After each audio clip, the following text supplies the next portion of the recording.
अगर बांग्लादेश पाकिस्तान नहीं बना होता, इस तरीके से हिंदू नहीं जलाया होता, और जलाता तो फिर उसकी क्या दुर्गति होती या वह भी जानता। पिछले सिर्फ 35 दिनों के अंदर दिनांक 2 दिसंबर 2025 से लेकर 5 जनवरी 2026 तक बांग्लादेश में 11 हिंदू अल्पसंख्यकों को मौत के घाट उतार दिया गया। उनकी निर्मम हत्या कर दी जाती है। किसी को इस्लामी भीड़ के द्वारा मार दिया गया, तो किसी का गला काट दिया जाता है, तो किसी हिंदू को दिन दहाड़े गोली मारकर उसकी हत्या कर दी जाती है। और इसी बीच एक हिंदू को ढाका के हाईवे पर जिंदा जला दिया जाता है। साथियों, ये महज एक इत्तेफाक नहीं है, बल्कि एक सोची समझी साजिश देखने को मिल रही है। इंडिया टुडे रिपोर्ट की हम माने तो यहां के मुक्ति संग्राम के योद्धा से लेकर यहां का क्षेत्रीय दुकानदार तक आज बांग्लादेश में कोई भी सुरक्षित देखने को नहीं मिल रहा है। साथ ही यहां की जो अंतरिम सरकार है, ये सिर्फ बैठकर तमाशा देखने का कार्य कर रही है। बांग्लादेश में एक के बाद एक हिंदू को मौत के घाट उतारा जा रहा है।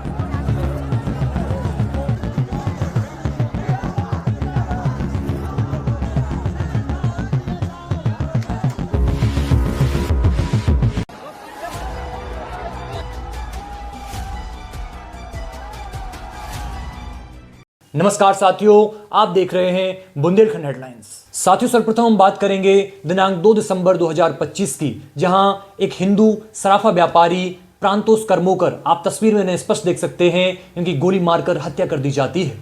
ढाका में स्थित द डेली स्टार के नाम से एक समाचार पत्र, उसकी रिपोर्ट के मुताबिक कर्मोकर इनकी आभूषण की दुकान थी और यहां पर व्यापार के चलते कुछ लोग इनसे बात करते हैं कि बहाने इन्हें घर के बाहर ले जाते हैं और स्थानीय स्कूल के ग्राउंड में ले जाकर इनकी छाती में गोली मारकर इनकी हत्या कर दी जाती है। और इसी बीच जैसे ही इन्हें अस्पताल ले जाया जाता है तो डॉक्टरों के द्वारा इन्हें मृत घोषित कर दिया गया। साथ ही पुलिस ने बताया है कि अभी तक हमलावरों की कोई भी जानकारी सामने नहीं आई है। साथियों, इसी दिन दिनांक 2 दिसंबर 2025 की सुबह एक हिंदू मछली व्यापारी उत्पोल सरकार, इनकी काटकर हत्या कर दी जाती है। बताया जा रहा है कि उत्पोल सरकार सुबह मछली लेने के लिए मछली बाजार जाते हैं और इसी बीच हमलावरों ने इनके वैन ड्राइवर की आंख पर पट्टी बांधकर उसे बांध दिया जाता है और इसी बीच इन्हें काटकर इनकी हत्या कर दी जाती है। और साथ ही खून से लथपथ इनका शरीर बाद में एक खुले मैदान में पड़ा हुआ मिलता है। पुलिस ने कहा है कि अभी तक कोई भी हमलावरों की जानकारी सामने नहीं आई है, जैसा कि इससे पहले प्रांतोस कर्मोकर के बारे में सरकार ने बयान दिया था। साथियों, हम बात करेंगे 7 दिसंबर 2025 की, जहां 1971 के मुक्ति युद्ध के 75 वर्षीय जोगेश चंद्र रॉय और इनकी पत्नी शुभोर्णो रॉय, ये दोनों वयोवृद्ध दंपति अपने घर में इनका गला काटकर इनकी हत्या कर दी जाती है। जैसे ही इनके जो पड़ोसी हैं गेट ठकठकाते हैं, कोई बाहर नहीं आता है, तो जब ये अंदर गए तो ये देखते हैं कि दोनों वयोवृद्ध दंपति खून से लथपथ इनका मृत शरीर देखने को मिलता है। पुलिस को इन्फॉर्म करते हैं और इस घटना में सबसे अजीब बात जो देखने को मिली, अगले दिन 8 दिसंबर 2025 की दोपहर तक इस घटना को लेकर पुलिस ने कोई भी केस दायर नहीं किया। साथ ही यहाँ के ढाका के स्थानीय समाचार पत्रों की रिपोर्ट की हम माने तो बताया जा रहा है कि शुभोर्णो रॉय के 2 बच्चे भी हैं जो बांग्लादेश पुलिस में के तमाम डिपार्टमेंटों में काम करते हैं। यहीं से सवाल उठता है कि क्या बांग्लादेश हिंदुओं के लिए अब असुरक्षित हो गया है? क्या बांग्लादेश भी उसी रास्ते पर आगे बढ़ गया है जिस रास्ते पर कभी पाकिस्तान था? साथियों, हम बात करेंगे 12 दिसंबर 2025 की, जहां एक ऑटो रिक्शा चालक सांतो चंद दास की हत्या कर दी जाती है। आप तस्वीर में इन्हें स्पष्ट देख सकते हैं। यूनाइटेड न्यूज ऑफ बांग्लादेश की रिपोर्ट के अनुसार 12 तारीख को कुमला जिले के रहने वाले हमारे 18 साल के ऑटो रिक्शा चालक सांतो चंद दास की हत्या कर दी जाती है। उनका गला कटा हुआ पाया गया। रिपोर्ट में यह साबित हुआ है और इनके शरीर को एक खेत में फेंक दिया गया था। सांतो जो रोजाना हर रोज की तरह ऑटो रिक्शा चलाकर अपने परिवार का भरण पोषण करते थे, पिछली शाम को अपने वाहन के साथ घर से निकले थे और लापता हो गए। पुलिस का मानना है कि हत्या के बाद उनका वाहन चोरी हो गया था। साथ ही जांचकर्ताओं ने हत्या को लूटपाट से जोड़ा है, लेकिन अपराध की इस क्रूरता को देखकर क्षेत्र के तमाम जो अल्पसंख्यक हिंदू भाई हैं, ये तमाम परिवार आज डरे हुए हैं, बहुत सहमे हुए देखने को मिल रहे हैं। साथियों, हम बात करेंगे 18 दिसंबर 2025, जहां 27 वर्षीय दीपू चंद दास की निर्मम हत्या कर दी गई थी, जिसकी आप लोगों ने तमाम सोशल मीडिया पर फोटोज वीडियोस देखी, जो कि सच में दिल दहलाने वाली थी। इनके बारे में बताया जा रहा है कि यह दीपू चंद दास एक कपड़े की फैक्ट्री है, जिसके बारे में मेमन सिंह के जिला है जो भालुका में, वहां काम करते थे। और साथ ही जहां ये काम कर रहे थे वहां के जो पर्यवेक्षक हैं, इन लोगों ने जबरन इनसे इस्तीफे की मांग करी कि भैया तुम इस्तीफा दो, हमारी कंपनी छोड़ो, क्योंकि इनके बारे में बताया जा रहा था कि एक अफवाह उड़ती है कि इन्होंने ईस निंदा की है, दीपू चंदास ने अल्लाह को लेकर कोई निंदा की है, ऐसी अफवाह उड़ती है। और जैसे ही इनके कंपनी वाले स्वयं इस भीड़ को, दीपू चंदास को सबूत कर देते हैं कि इनको ले जाओ, और भीड़ ने पीट पीट कर इनकी हत्या कर देती है। और यहाँ जब इनका मन नहीं भरता है तो ये मेमन सिंह जिले के बीच चौराहे पर लेके जाते हैं, वहाँ पर इन्हें पेड़ से लटकाया जाता है और लटकाने के बाद इन्हें आग के सबूत कर दिया जाता है। और इसके बाद फिर भी इनका दिल नहीं भरा तो यहाँ पर ढाका के हाईवे के बीच चौराहे पर दोबारा इसके शरीर को आग लगाते हैं और निरंतर सारी भीड़ ये सारी घटना को लेकर सभी लोग वीडियो फोटो ले रहे थे। ये सच में ये घटना हमारी मानवता को शर्मसार कर देने वाली घटना है। साथियों, जैसे ही दीपू चंद दास की जो वीडियो फोटोज ये दिन दहाड़े इनको जो आग लगा दी गई, इसकी वीडियोस फैलती हैं, तो इसको लेकर भारत भी कड़ी निंदा करता है बांग्लादेश को लेकर। लेकिन सबसे बड़ा सवाल, आपने शेख हसीना को इनके यहाँ जो उन्हें भगाया गया था, तख्ता पलट किया गया था, उन्हें आपने अपने भारत में शरण दी है। उसके पश्चात ही हमारे जो हिंदू अल्पसंख्यक हैं उनके साथ उनकी निर्मम हत्याएं हो रही हैं। लगातार कोई ना कोई हर दिन मारा जा रहा है। क्या भारत सिर्फ कड़ी निंदा करता रहेगा या फिर कोई कड़ा एक्शन भी लेगा? आप लोगों को क्या लगता है? आप लोग जरूर बताइए। साथियों, हम बात करेंगे 24 दिसंबर 2025 की, जहां अमृत मंडल को एक भीड़ ने पीट पीट कर इनकी निर्मम हत्या कर दी है। आप तस्वीर में देख सकते हैं। इनके बारे में बताया जा रहा है कि राजबाड़ी जिले के 30 साल के हिंदू युवक अमृत मंडल की 24 दिसंबर को भीड़ ने पीट पीट कर हत्या कर दी। उन पर एक स्थानीय निवासी के जबरन वसूली करने का आरोप लगाया गया था। पुलिस ने बताया कि मंडल एक कुख्यात स्थानीय अपराधी और सम्राट बहानी के नाम से एक अपना ग्रुप चलाता है, वहाँ का नेता भी है। उसके खिलाफ कई सारे मामले दर्ज थे और वह नियमित रूप से ग्रामीण लोगों को धमकाता भी था। हालांकि उसकी हत्या दीपू चंद दास की पीट पीट कर हत्या के बाद हुई है। ये बड़ा महज एक इत्तेफाक नहीं लग रहा है, ये जानी समझी साजिश देखने को मिल रही है। लेकिन बांग्लादेशी अधिकारियों ने स्पष्ट किया कि यह घटना सांप्रदायिक कारणों से नहीं हुई है, बल्कि एक आपसी विवाद के चलते इनकी हत्या देखने को मिली है। तो आप खुद समझ सकते हैं कि यहाँ की स्थानीय जो इंतरिम सरकार है और जो ये अधिकारी हैं, ये जानबूझकर हिंदू अल्पसंख्यकों के साथ अन्याय होते हुए देखना चाहते हैं, इसलिए कोई भी कड़ा एक्शन नहीं ले रहे हैं और मनमर्जी अपनी रिपोर्ट बना रहे हैं।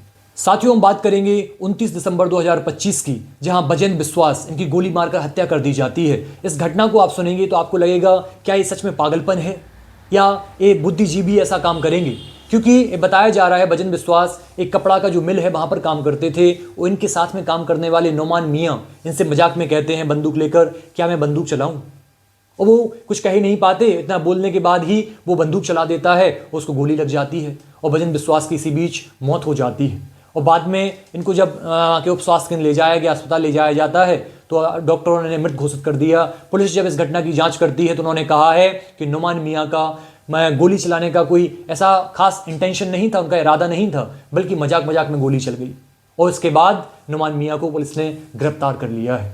आप लोगों को क्या लगता है, नुमान मियाँ सच में मानसिक रूप से स्वस्थ हैं या नहीं है? इस घटना के बारे में आप क्या सोचते हैं? अपनी राय जरूर बताइए। साथियों, हम बात करेंगे 3 जनवरी 2026, जहां खोकन चंद दास की निर्मम हत्या कर दी जाती है। इनके तमाम आपने सोशल मीडिया पर वीडियोस फोटोज भी देखे थे, आप तस्वीर में भी स्पष्ट देख सकते हैं। इनके बारे में बताया जा रहा है कि ये सरियतपुर जिले के एक हिंदू व्यापारी खोकन चंद दास जी, ये नया वर्ष से पूर्व संध्या से पहले ही भीड़ द्वारा किए गए क्रूर हमले में गंभीर रूप से जलने से इनकी मौत हुई है।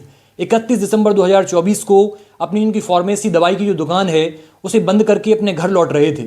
उसी समय दास को इनके कुंवरभंगा जो बाजार है वहाँ के पास के हमलावरों ने रोक लिया, उन्हें चाकू से वार किया उनके ऊपर, फिर पेट्रोल डालकर आग लगा दी गई।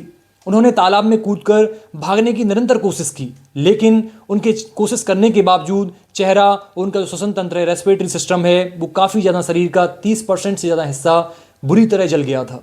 3 दिन के इलाज के बाद ढाका के राष्ट्रीय जो बर्न इंस्टीट्यूट है वहाँ दास की मृत्यु हो जाती है। पुलिस ने इस घटना को लेकर 2 संदिग्धों की पहचान की है, उन्हें पकड़ने के प्रयास जारी हैं।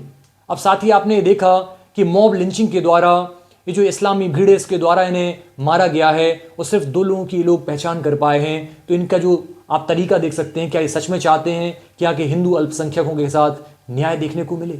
साथियों, हम बात करेंगे 5 जनवरी 2026 की, राणा कांति बैरागी, इन्हें गोली मारकर इनकी हत्या कर दी जाती है। आप तस्वीर में स्पष्ट देख सकते हैं। इनके बारे में बताया जा रहा है कि हिंदू समुदाय से ताल्लुक रखने वाले 45 साल के अखबार संपादक और बर्फ बनाने की इनकी एक फैक्ट्री है, उनके मालिक हैं ये राणा कांति बैरागी जी।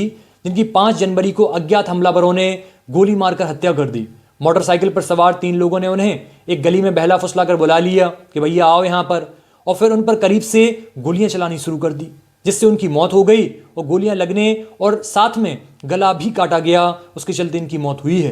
पुलिस ने बताया है कि उसने अपराधियों की पहचान के लिए जांच शुरू तो कर दी है और हत्या के पीछे का मकसद हालांकि उन लोगों को अभी तक पता नहीं चल पाया है कि ऐसा हुआ क्या है। साथ ही आप लोगों ने विगत इससे पहले की जो घटनाएं आपको मैं बता रहा हूं, आपने उसमें देखा पुलिस कहीं भी कोई कार्रवाई नहीं कर रही है, तो यहां भी इन हमलावरों का कैसे पता लगा पाएगी। साथियों, अंत में हम बात करेंगे 5 जनवरी 2026 की, जहां नरसिंहदी जिले के रहने वाले मणि चक्रवर्ती इनके बारे में बताया जा रहा है कि ये हिंदू किराना दुकानदार व्यापारी हैं और अज्ञात हमलावरों के द्वारा इनकी दुकान के ऊपर हमला किया जाता है। इसी हमले के चलते इन्हें गंभीर चोटें देखने को मिलती हैं, चोटिल हो जाते हैं और स्थानीय लोगों के द्वारा जब इन्हें अस्पताल ले जाया गया तो बीच रास्ते में ही इनकी मौत हो जाती है। साथ ही इनके स्थानीय लोगों ने, जो अज्ञात हमलावरों ने हमला किया था इनकी दुकान के ऊपर, उनके ऊपर गंभीर आरोप लगाते हुए न्याय की मांग की है। इसको लेकर विरोध प्रदर्शन भी देखने को मिला है।